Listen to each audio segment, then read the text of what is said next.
Mateus 21, de 18 a 22. Cedo de manhã, a voltar para a cidade, teve fome. Pessoa de Jesus, e vendo uma figueira à beira do caminho, aproximou-se dela, e não tendo achado senão folhas, disse-lhe: nunca mais nasça fruto de ti. E a figueira secou imediatamente. Vendo isto, os discípulos admiraram-se e exclamaram: como secou depressa a figueira? Jesus, porém, lhes respondeu: em verdade vos digo, que se tiverdes fé e não duvidardes, não somente fareis o que foi feito à figueira, mas até mesmo se a este monte disserdes: ergue-te e lança-te no mar, tal sucederá. E tudo quanto pedirdes em oração, crendo, recebereis. Meus irmãos, há mais ou menos um ano atrás, o jornal o Globo me ouviu. Aquela coluna que tem ali atrás do Rio Show, não sei se você é como eu leio aquela coluna na última página do Rio Show, que é o programa Furado. A minha carta foi registrada lá. Tudo isso porque um dia eu fui num restaurante, que eu não conto o nome, mas se você foi lá, você é uma pessoa muito gulosa, 2 vezes. Se você não entendeu, depois você me pergunta. E o que tinha acontecido? A gente saiu aqui da igreja, fomos lá jantar, e chegamos no restaurante. Obviamente, se você chegou no restaurante, você está com fome. E a coisa mais deliciosa é você matar a sua fome. Ter fome é muito ruim, matar a fome é alguma coisa maravilhosa. Fomos lá, e sempre quando pedimos, quando você vai no restaurante, você pede ou aquilo que você sempre pede, ou você deseja experimentar alguma coisa nova.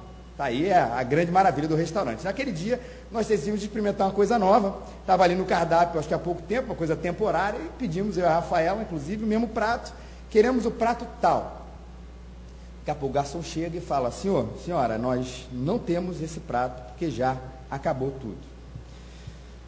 Bom, então eu fui na minha tradicional saladinha, que tem lá, deliciosa, pedi, e daqui a pouco o garçom volta e fala: senhor, está faltando a carne desfiada que fica em cima da sua salada. Isso já vai causando uma certa indignação. Ok. Então, por favor, vê 2 sucos de tangerina. Senhor, tá tudo no cardápio, ninguém está inventando nada, está tudo no cardápio. Senhor, o suco de tangerina não tem. Então, vê qualquer suco de fruta. Senhor, não temos suco de fruta aqui, porque todos acabaram. Isso me deixou tão revoltado, escrevi para o Globo, achei que eles não iam me ouvir, eles me ouviram. E, obviamente, o restaurante, como é de praxe que ele faz, convidamos o cliente a voltar a qualquer dia para ter uma refeição de graça. E eu não vou voltar lá não, eles vão saber que fui eu, né? Vou falar assim: eu sou dono dessa carta, escrevi, falei mal de vocês, e eu quero comer de graça. Vai lá o pedido, volta, ninguém sabe o que aconteceu na cozinha. E eu não vou não. A gente foi embora nesse dia, vamos comer acho que em outro lugar, mas é uma frustração muito grande, irmão. Eu sei que todo respeito, parece até como a expressão nova, problemas do primeiro mundo, né? Tem gente passando fome em lugares diversos do mundo, a gente não está menosprezando ou colocando isso acima de tudo, mas é muito chato você sentar com aquela expectativa de comer aquele prato, ou qualquer prato, André, com fome, e você não tem o que comer. Eu acho que Jesus ficou um pouco frustrado aqui nesse restaurante, que nós acabamos de olhar aqui, quando ele foi para Betânia. Jesus foi no restaurante porque ele estava com fome, não é isso que o texto nos diz aqui, irmãos? Pelo menos essa é a minha interpretação. Cedo de manhã, é aquele café maravilhoso, e ele no café da manhã decidiu comer figos. Deus é saudável e decidiu comer frutas no café da manhã. Foi ele lá e, vendo uma figueira à beira do caminho, disse: é aqui que eu vou matar a minha fome. E de repente Jesus procura ali no buffet daquela figueira e não acha absolutamente nada. E Jesus faz mais do que eu fiz. Ele não escreve uma carta para o Globo, ele não escreve uma carta para qualquer outro jornal reclamando do restaurante, ele vai lá e manda fechar o restaurante. Ele pode, né, irmãos? Manda fechar na hora, sem consultar a vigilância sanitária. Dessa figueira não vai sair mais fruto nenhum. Coisa que eu acho interessante, claro que não é o foco principal do texto, mas vale a pena a gente destacar, é que todas as vezes que a Bíblia nos fala que Jesus estava com fome, que Jesus estava com sede, que Jesus estava cansado, que Jesus chorava, mostra algum sentimento, é sempre interessante a gente ressaltar isso, fala um pouco da humanidade de Jesus. que assim como eu, assim como você, ele tinha essas sensações, esses sentimentos que nós passávamos. Obviamente, o que a Bíblia nos descreve é que, diferente de nós, Jesus não pecou e não deixou nada dessas coisas dominarem a sua própria vida. Mas surgem duas perguntas a partir desse fechamento de restaurante que Jesus fez aqui. A primeira delas é: por que Jesus fez isso com uma árvore? Ele não podia ter simplesmente passado por cima e falar assim: ah, essa figueira não tem figos. Vamos embora, vamos olhar outra figueira, vamos em outro restaurante, vamos fazer uma outra coisa. Ainda estou com fome, sou humano também, Jesus também é 100% Deus e 100% homem, posso procurar em outra figueira, em outra árvore, uma outra tamareira ou coisa parecida. Mas o que é interessante, e essa é uma segunda pergunta, a segunda, primeira, por que Jesus fez isso e não passou por cima? A outra é que é algo que Marcos registra, mas que Mateus não registra. Um detalhe da agricultura, mas que é importante a gente entender. Marcos, quando vai falar desse texto, diz que aquela não era a época de figos. Por que é importante a gente entender isso? Por que Jesus ia esperar que uma figueira tivesse figos numa época em que não havia figos na figueira? A gente faz isso no restaurante, ou quando a gente vai em qualquer hortifruti. Você gosta de tangerina? Mas não é época de tangerina. Você não vai virar a mesa no hortifruti dizendo, eu quero falar com o gerente.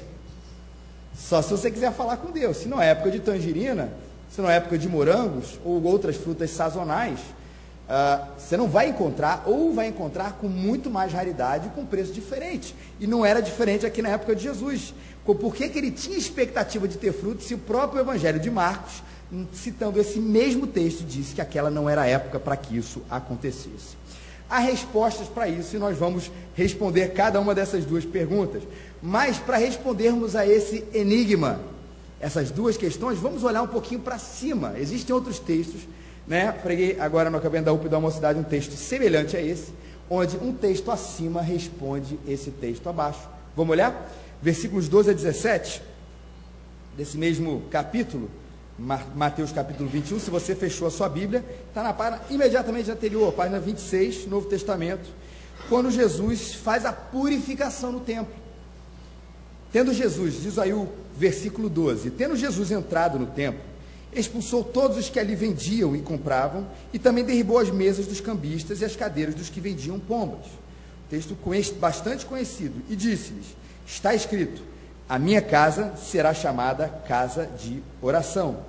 Vós, porém, a transformais em covil de salteadores. E vieram a ele, nesse mesmo lugar, no templo, cegos e coxos, e eles os curou. E vendo os principais sacerdotes e os escribas, as maravilhas que Jesus fazia, e os meninos clamando, Hosana ao filho de Davi, indignaram-se e perguntaram, ouves os que estes estão dizendo? E Jesus lhe respondeu, sim, nunca lestes, que da boca de pequeninos e crianças de peito tiraste perfeito louvor? E deixando-os, saiu da cidade para Betânia, onde pernoitou.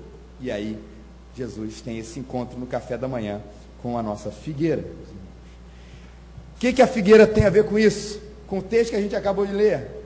Na verdade, a figueira não é uma figueira. A figueira, nesse texto, meus irmãos, sou eu e você. Não é uma metáfora.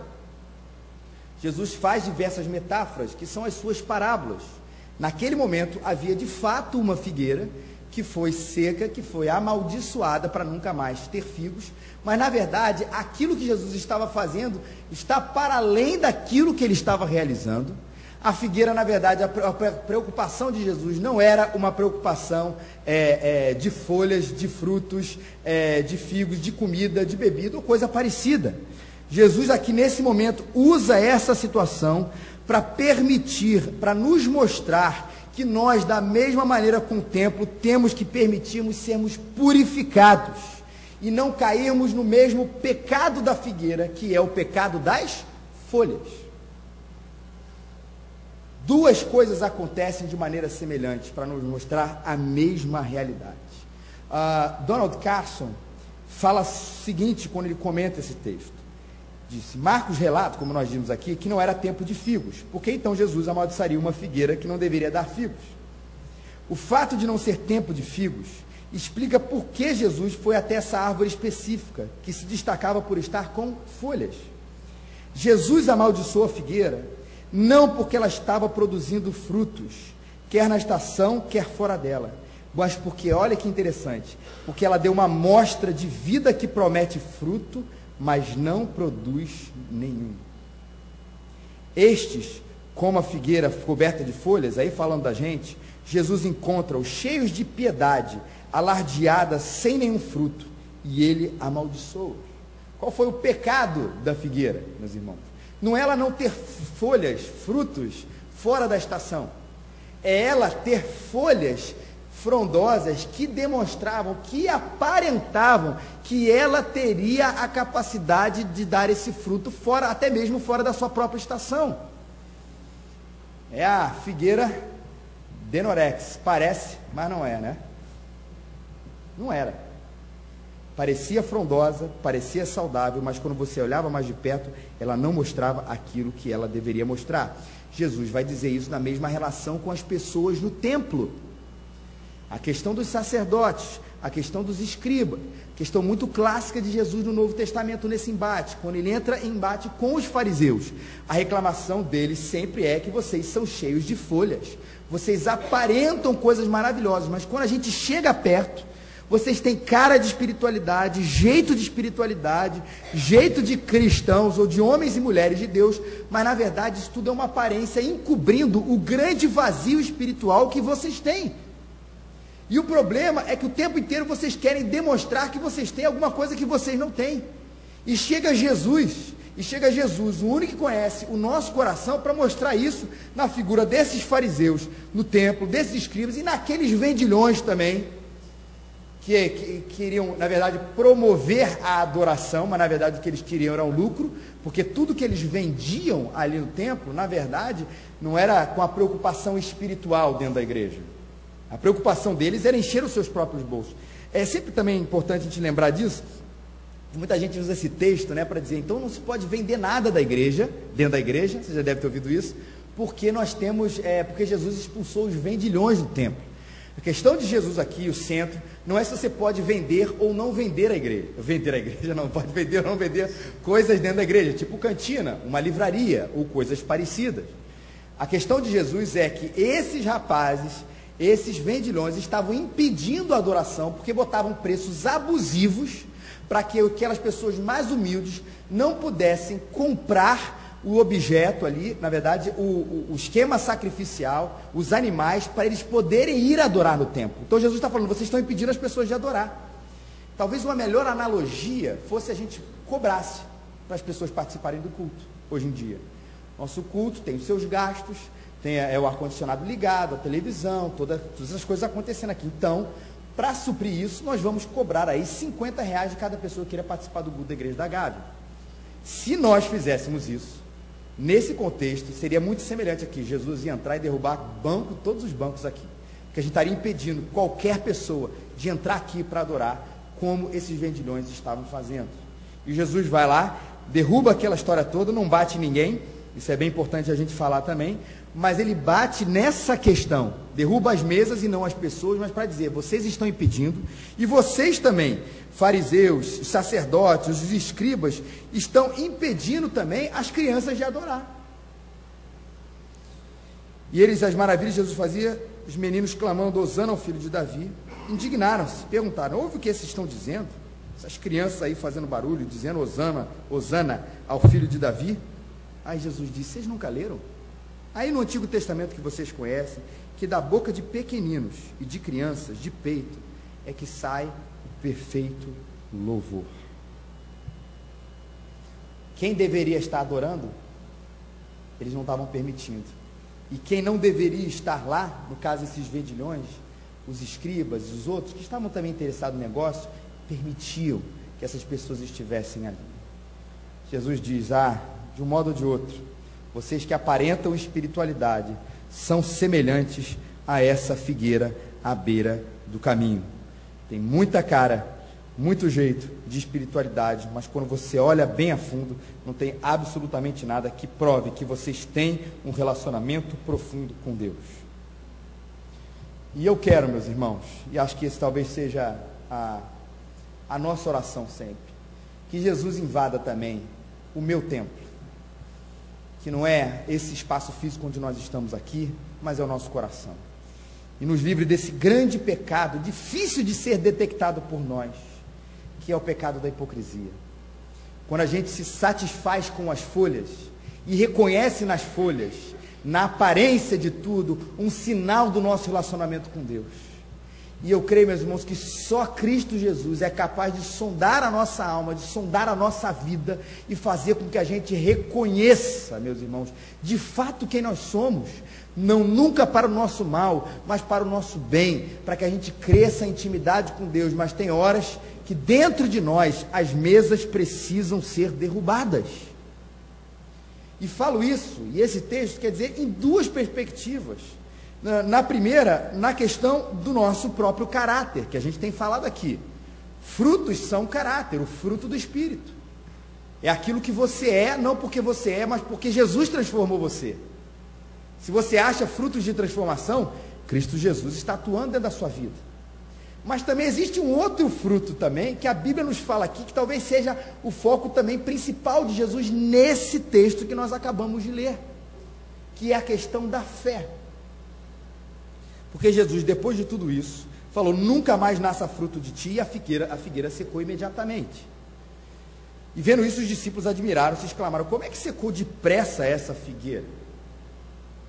E Jesus respondeu, em verdade vos digo, se vocês tiverem fé, e não duvidarem, não somente vão fazer o que aconteceu da mesma maneira a figueira, mas também, se vocês disserem a esse monte, ao Monte das Oliveiras, ergue-te e saia e lança-te no mar, o mar vermelho, isso também vai acontecer. E tudo quanto pedirdes em oração, crendo, recebereis.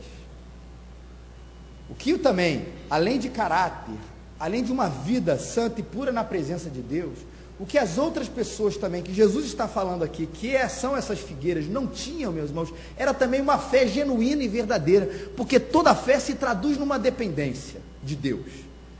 E se essa fé se traduz, se ela é um sinônimo de dependência de Deus, as pessoas automaticamente não podem ser as mesmas pessoas. E, como diz Hendrickson, e é muito interessante o que ele diz também, por mais que a gente tente minimizar a força do texto, dizendo que talvez não seja bem assim, o que Jesus está alertando é que nós precisamos crer, confiando em Deus, que Ele pode tirar o Monte das Oliveiras e lançar no Mar Vermelho. Eu digo tirar o Monte das Oliveiras, gente, né, meio presbiteriano, calvinista, a gente fala assim, não, meus irmãos, mas na verdade o monte não é o monte, o mar não é o mar, na verdade, a gente começa a colocar diversas coisas para tentar tirar um pouco da força do texto, quando na verdade ele e outros comentadores reformados de igual forma dizem, não, o que Jesus está querendo dizer, sim, é que ele tem poder de literalmente tirar um monte, tirar o Pão de Açúcar e jogar ele na Baía de Guanabara.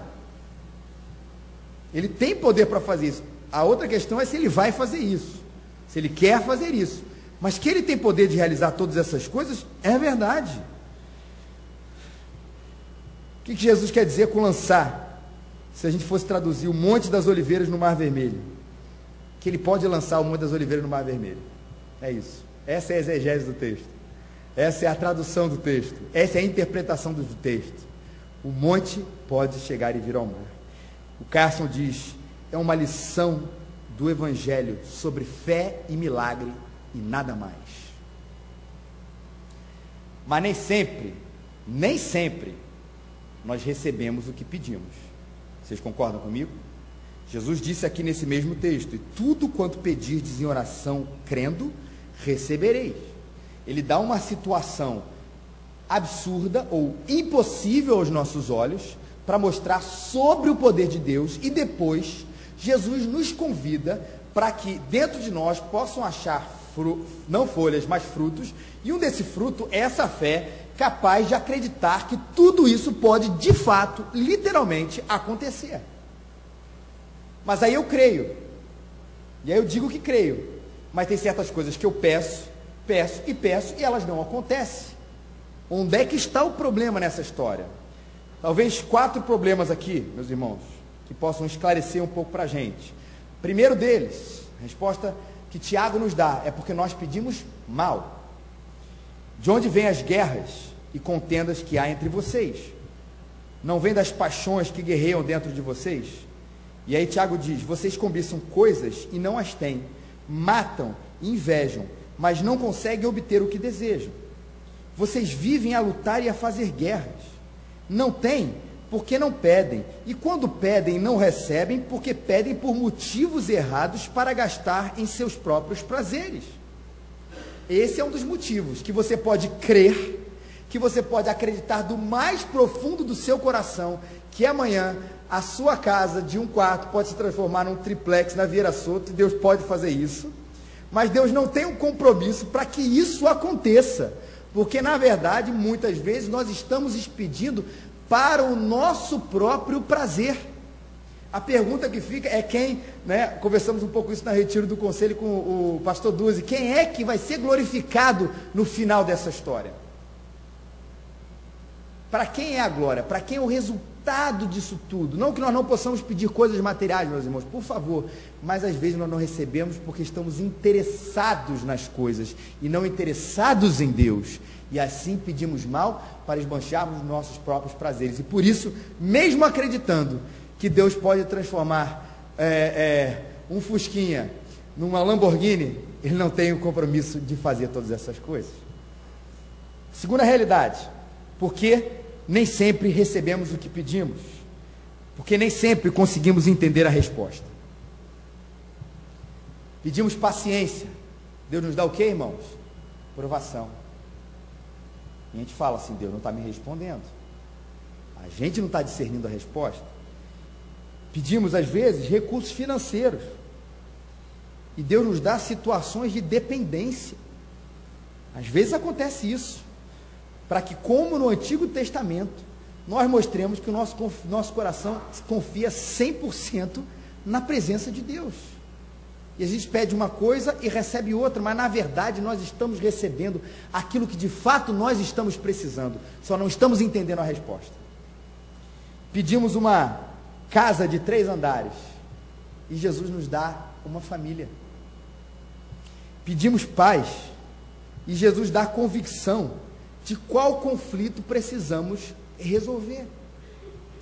Pedimos mais intimidade com Deus, e Jesus vem e nos lembra que nós precisamos cultivar mais hábitos com Ele, a oração, a leitura da palavra, a participação no culto, nos sacramentos. E Deus nos lembra que a gente precisa de todas essas coisas, e não nos dá, às vezes, automaticamente uma dose de intimidade. É porque isso eu creio que não existe, porque Deus pede para que a gente busque essas coisas com Ele. Pedimos ação, e Deus nos envia o silêncio. Meus irmãos, louvado seja Deus, porque o Espírito Santo, Ele traduz as nossas orações, porque nós não sabemos orar como convém. E eu louvo a Deus por isso, esse texto da palavra de Deus, porque aí eu tenho a certeza, e Ele nos mostra isso, que o texto, que Deus vai nos dar aquilo que nós precisamos. O que a gente precisa é parar de encarar essas coisas como alguma coisa ruim, e ficar insistindo naquilo que nós queremos, ao invés de nos satisfazer com aquilo que nós precisamos, e com uma ideia também ruim, irmãos, de que aquilo que nós precisamos sempre é alguma coisa sem graça. Senhor, me dá uma refeição, Senhor, eu quero hoje comer. Aí Deus coloca lá um prato de brócolis na sua frente. A gente fica assim: pô, Senhor, é isso? A gente sonha, com uma picanha maravilhosa, uma pizza, e tantas outras coisas que o horário não nos permite mais dizer, que já são 8h15 e o estômago começa a roncar um pouquinho mais. Mas na verdade, nós estamos, fora a questão aí, por favor, dos nutrientes, nós estamos pedindo brócolis e Deus está enviando a picanha, mas a gente continua frustrado com aquilo que Deus está nos dando. A gente fica triste com a realidade da vontade de Deus, que é boa e perfeita, agradável. Olhe para a sua vida, e para isso você vai precisar de discernimento.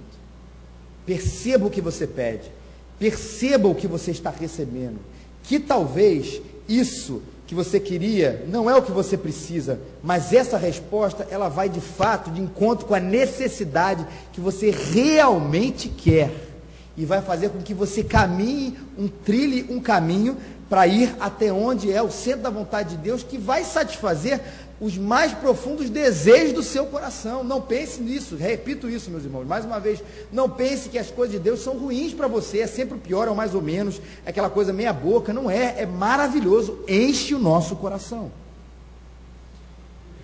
Terceiro lugar, porque não sempre recebemos o que pedimos, porque nem sempre conseguiremos entender todos os caminhos de Deus, e aí não tem a ver com entender a resposta, porque às vezes a gente vai entender a resposta, a gente só não entende porque Deus fez dessa maneira. O texto clássico de Isaías que nos fala sobre esse assunto, Isaías 55, de 8 a 9, porque os meus pensamentos não são os pensamentos de vocês, nem os seus caminhos são os meus caminhos, declara o Senhor. Assim como os céus são mais altos do que a terra, também os meus caminhos são mais altos do que os seus caminhos, os meus pensamentos mais altos do que os seus pensamentos. Eu não vou pedir para você fazer isso não, mas se a gente ficasse de pé e tentasse com toda a nossa força pular para alcançar os céus, a gente não ia conseguir. E por mais que o homem tenha evoluído na sua busca pelo universo, no segredo do universo, de chegar até lá, são milhares e milhares e milhares de anos-luz de distância para a gente chegar a qualquer lugar que a gente nem sabe que é, onde existe e o que se passa dali. Essa é a ideia de Isaías aqui. Os pensamentos de Deus são muito maiores do que o nosso. A gente pode pular para tentar alcançar alguma realidade, mas nem sempre vamos conseguir entender. O que resta no nosso coração, sim, aí é confiar na presença de que Ele faz tudo por nós. E quarto, e aí o texto nos fala muito claro, sim, muitas vezes nós não recebemos porque nós não temos fé. Lembra do que aconteceu com os discípulos? O Hendrickson lembra para a gente. Ele diz, olha, como a fé é importante. Foi a fé que fez Pedro andar na água, andar por sobre as águas. Afundou, mas ele andou por sobre as águas. Os 12 que exclamaram, olha, Senhor, que o inimigo, o diabo, se sujeita a nós pela autoridade do vosso nome. Se você leu o livro de Atos, tantas coisas que aconteceram ali, tantos milagres, o Antigo Testamento, irmãos, tantas coisas maravilhosas que aconteceram, e Deus exige do nosso coração, sim, uma fé, uma confiança de que Ele pode realizar todas essas coisas. Mas Deus, será que seria capaz de nos ferir, de deixar de nos presentear, porque nós não temos fé, irmãos? Eu acho que a questão não é se a gente vai ser ferido ou não vai ser ferido. A questão é que Ele ama você tanto, que Ele quer ver fé no seu coração, como eu falei no início, porque quando você tem fé, você está entendendo certinho quem é a pessoa de Deus. Quando você tem fé para crer que um monte pode se lançar sobre as águas, de que um mar pode se abrir, de que coisas extraordinárias podem acontecer, você está entendendo o tamanho do seu Deus, a pessoa do seu Deus, o caráter do seu Deus, os atributos do seu Deus, a majestade do seu Deus, e Ele quer que você reconheça isso, e por isso às vezes, não para te ferir, e Ele sabe os seus caminhos, nunca vai te deixar desamparado, pode acreditar nisso, Deus ama os seus filhos, mas para te ensinar o seu tamanho, Ele estende, Ele tira um pouco o seu braço para que você entenda quem Ele é, para depois você reconhecer com fé e oração e pedir a Ele aquilo que Ele realmente pode. Nem sempre vamos receber, porque Deus tem os seus caminhos, Deus tem os seus planos, mas a gente precisa crer, nunca deixar de crer naquilo que Ele é capaz de fazer, para que a nossa figueira não se seque, para que Deus não feche o nosso restaurante. Creio, meus irmãos, que quando a figueira se seca, imediatamente, essa última figueira, daqui não sai mais nada, é algo que só vai acontecer na eternidade, no grande julgamento. Enquanto nós estivermos aqui, ouvindo da palavra de Deus, e nós estivermos meio folhosos, sem muitos frutos, nós não vamos secar imediatamente ao ponto de nunca mais darmos frutos. Mas Deus vai trabalhando no nosso coração, purificando o nosso templo, purificando a nossa hipocrisia, purificando a nossa folhagem, para que o verdadeiro fruto seja encontrado dentro de nós. E por isso, meus irmãos, algumas coisas, e aqui a gente termina: não deixe as folhas te enganarem. Que vida você tem apresentado de fato diante de Deus? Que fé você tem tido na presença de Deus? Se tudo isso não representa absolutamente nada, mas no fundo, você vai à igreja, você às vezes até lê a sua Bíblia em casa, você participa das coisas, mas não tem fé e não tem mudança, peraí, nós estamos falando de folhas. Veja os frutos, meus irmãos. Hoje de manhã nós falamos um pouquinho, o reverendo Leonardo falou um pouco sobre esse assunto. Pelos frutos as pessoas vão ser conhecidas como os discípulos de Jesus. É interessante, né, que Jesus mesmo diz, nem sempre pelos dons as pessoas vão ser reconhecidas como filhos de Deus. Nem ser daquele que diz Senhor, Senhor, entrará no reino dos céus. E diz isso Jesus num contexto onde as pessoas expulsavam demônios e faziam milagres. Mas os frutos de caráter associados à fé, esses mostram quem são as pessoas de Deus de verdade. Quando você olha para as suas orações, quando você olha para a sua fé, o que acontece? Olhe para o que você pede. É para exaltar quem? É para você se esbanjar nos seus próprios prazeres? Talvez seja por isso que você não esteja recebendo as coisas de Deus. Olhe para o que você pede. Para exaltar a figura de quem? Olhe para o que você tem recebido. Será que isso não é resposta já da sua oração? Será que o fato é que os seus olhos estavam esperando uma coisa, Deus mandou outra muito melhor? Ou uma maneira de você alcançar aquilo que de fato você precisa, e você ainda está reclamando de que você não recebeu aquilo que de fato Deus já te deu? Olhe para os seus olhos, e olhe para aquilo que você tem recebido, e discirna isso na sua vida. Confie mais do que entenda. Existe uma frase clássica da teologia: eu creio para depois entender, eu não entendo para depois crer. Creio e depois entendo.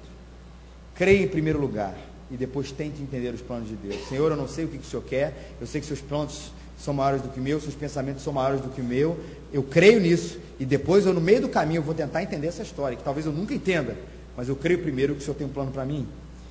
Em quarto lugar aqui, imagine também o que Deus pode fazer, e creia nisso. Um bom exercício de fé, às vezes, é um bom exercício de imaginação. Um bom exercício de fé, às vezes, é um bom exercício criativo, de tantas coisas que a gente não imaginava, mas exercite isso na sua mente, daquilo que Deus pode fazer, e comece a cultivar. Senhor, eu sei que nisso, essa mesma loucura que eu tenho aqui, o Senhor pode realizar, e até mais do que aquilo que eu penso, e daquilo que eu peço para Ti, e que assim, nós sejamos um bom restaurante na presença de Deus.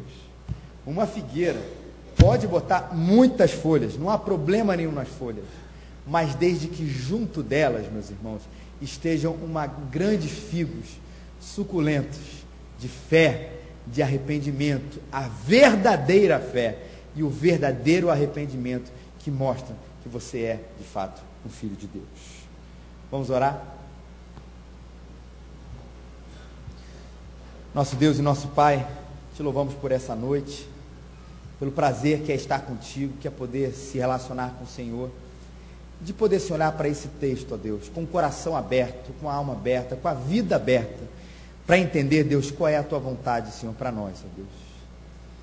E pedimos, ó Deus, que o Senhor nos livre das folhas, se elas estiverem atrapalhando e nos convencendo de que nós, na verdade, somos uma árvore frutífera, Senhor. Tira isso de nós.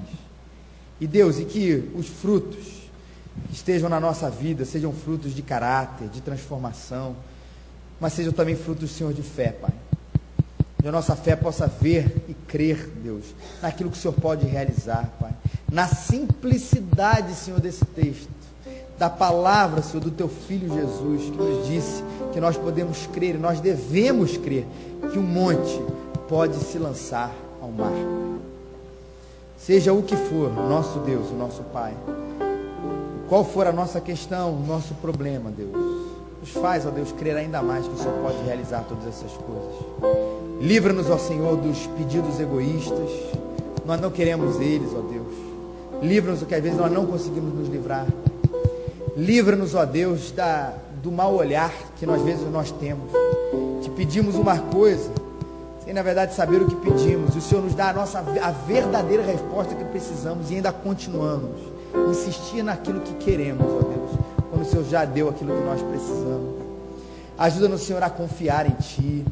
Ajuda-nos, Senhor, a entregar as nossas vidas àquele, Senhor, a Ti, que é aquele que tem os pensamentos maiores do que o nosso, Pai. E a confiar de que o Senhor está olhando, não está distante. Os Teus pensamentos são mais altos do que o nosso, Deus, mas a Tua palavra, a Tua presença é bem perto do nosso coração. E fortalece e aumenta a nossa fé. É o que nós pedimos, ó Deus, rogando a Ti, Pai, a bênção especial sobre a nossa semana, sobre cada desafio, sobre cada obstáculo, Senhor, sobre cada momento, cada decisão, Deus, tudo isso, a gente tem a Tua palavra bem forte no nosso coração, nos orientando e nos encorajando, em nome de Jesus. Amém.